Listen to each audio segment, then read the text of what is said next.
В дальневосточном небе в эти дни тесно. Но это почти критическое сближение в воздухе запланированное. Пилоты Восточного военного округа отрабатывают дозаправку в воздухе. Без этого навыка летчику не стать асом.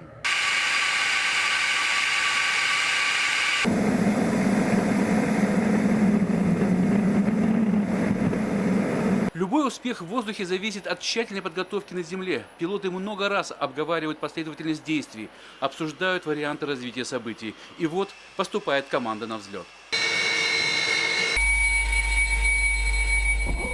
Первым в небо поднимается воздушный танкер Ил-78. На его борту 117 тонн горючего.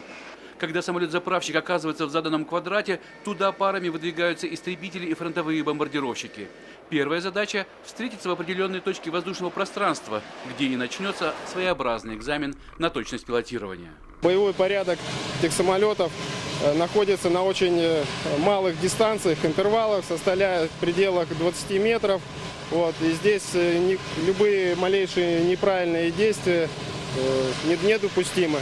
Во время дозаправки от пилота как никогда требуется филигранная точность управления самолетом. Стыковка происходит на скорости около 600 км в час. Диаметр конуса заправочного шланга 80 сантиметров, и все это на высоте более 5000 метров.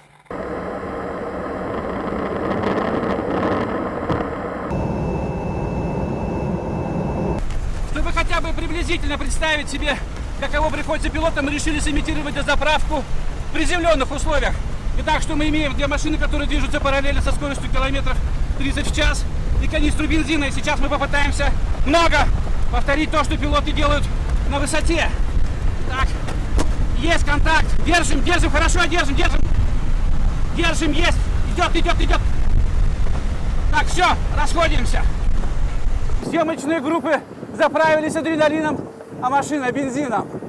Мы, конечно же, не сравниваем себя с воздушными асами. Им ведь приходится учитывать и воздушные вихри, и облачность, которая может появиться внезапно, особенно на тех скоростях, на которых летают истребители.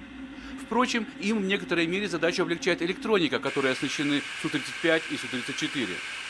Помогает летчику во всем. Можно что сказать. Самолет умничка и отличник. Просто помогает во всем. Это и техника пилотирования, это и многофункциональность, и обзор кабины. Это все любые качества по сравнению с предшественником.